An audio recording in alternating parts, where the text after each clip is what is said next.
As content creators on social media, underperforming content is the last thing we want.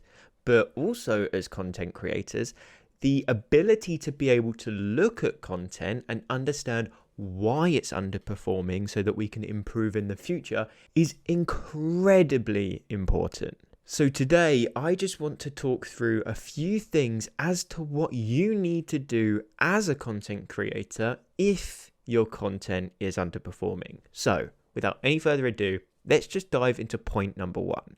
As a content creator, we need to understand what the main goal of our content actually is. Because I've had so many people come to me and go, Ethan, what do I do? My content's underperforming. When in reality, they just don't know the end goal of their content. Sure, they might not be getting any likes or any comments, but the content they are producing is driving sales for their business. And if the main goal of the content they create is to drive sales for their business, then in my opinion, their content isn't underperforming. In fact, it's doing exactly what you need it to do, and therefore it's performing perfectly fine.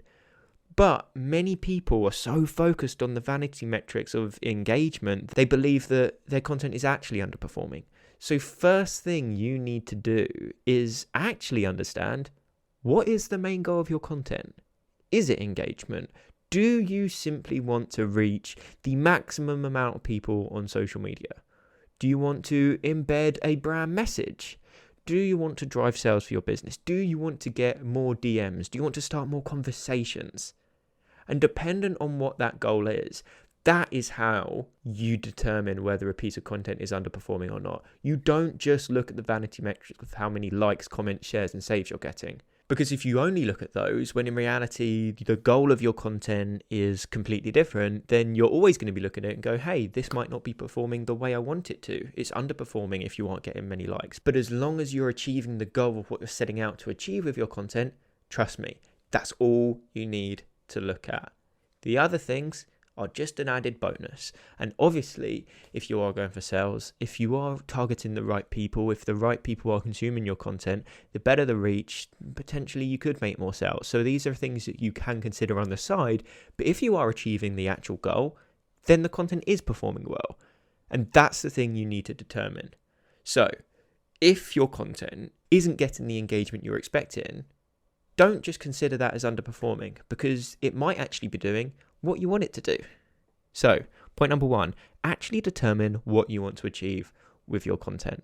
Now, moving on to tip number two, and this one depends on that first point, because once you understand what you actually want your content to do, this is where you can assess the key analytics as to what your content is showing.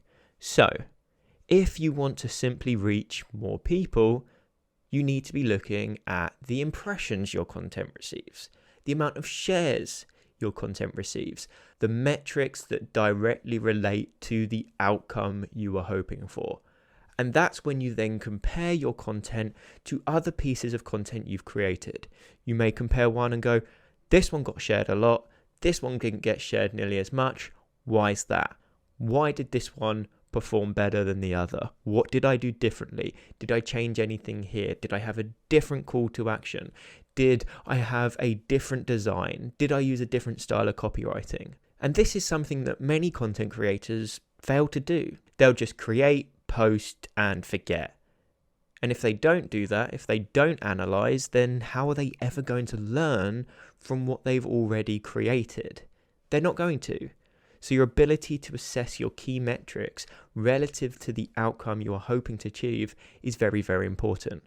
And then you compare that to other content that you've created, work out what's changed, work out what you've done better, work out what you haven't done as well, and then combine all the things that work really well to come up with that optimum content strategy.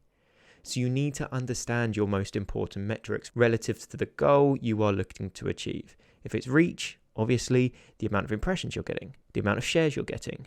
If it's whether people are actually enjoying the content you produce, obviously then you want to look at the likes you're getting, the amount of saves you're getting, the amount of shares you're getting, those engagement factors. But let's say you are focusing on the sales. Then obviously you may focus on the amount of DMs you're getting, the amount of conversations you're starting, or the amount of website clicks you are getting from that piece of content. So you need to know as a creator the most important metrics relative to that goal that you know you want your content to achieve, like I mentioned in that first point.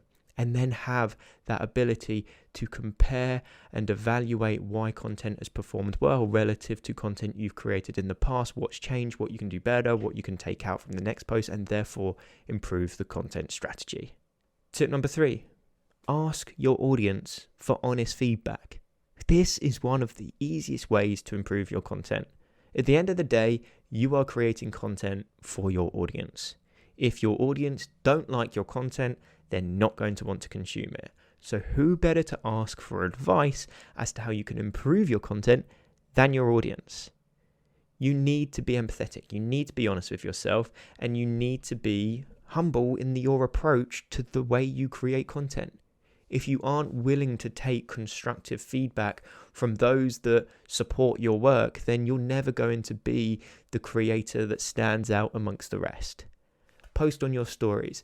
Hey, what content do you want to see from me? Hey, how could I have improved the previous post I made? Did you like what I did here? And then, obviously, that gives the opportunity for your audience to go, oh, we really liked this, we didn't like this, you should improve on this, maybe don't try this next time, but you should try something else. And it's going to give you a lot of ideas as well. And if you can take on board that constructive feedback, you are going to become such an incredible content creator, because now the content you are producing is exactly what your audience wants to see. And that is what you really want, because then they're going to love it. They're going to like it. They're going to share it. They're going to save it. They're going to do what you tell them to do. They're going to go and buy your product and service because you build that trust, you build that authority, you build that expertise. And they understand that you are a creator that's willing to take on board the advice that their audience gives. And that's going to further build that trust, because you are building a relationship with your audience then, because you're catering your content exactly to what they want to see. So if you want the best feedback you can possibly get, just ask your audience. But be that person that takes on board that advice. Don't be cocky, don't be arrogant and go, oh, they're wrong. Most of the time, they're probably going to be right, because that's what they like. If you get one rogue request from one follower that just doesn't fit with what anybody else is saying, then you can probably look at that one and go, hey, that's just one person's opinion. I can't please everyone. But if you are seeing the same thing come up over and over again that people don't like or that people want to see, you need to be considering that and taking on board that advice.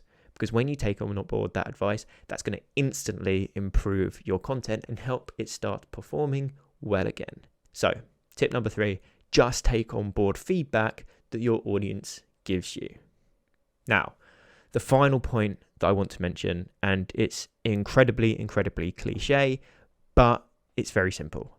You need to practice. You cannot expect, as a content creator, to create incredible content from day one.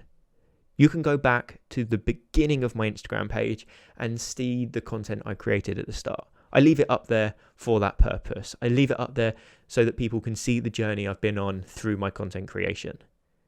My content wasn't great at all, but I practiced. I posted content every single day. And through that process, I learned what worked. I learned what didn't work. I developed a style. I improved my copywriting. I improved my design. I improved my efficiency with regards to content creation. I improved my messaging. You name it. Everything about my content creation process improved. And because I practiced, and I continue to practice, and I still continue to practice, my content is still improving. But if you don't practice and you don't create, you cannot expect your content to perform, because practice does help you improve. That's just a commonly known fact amongst anything in life. So if you aren't putting in the practice, if you aren't learning, if you aren't working on your skills, if you aren't reading to improve your knowledge, then you can't expect your content to perform. You have to learn. You have to practice. You have to create. And when you do practice, your content is going to get better and better and better and better and better. So, a very simple point to round off, but just keep practicing. And those do wrap up some of my key points as to what you need to do as a content creator if the content you are producing is underperforming.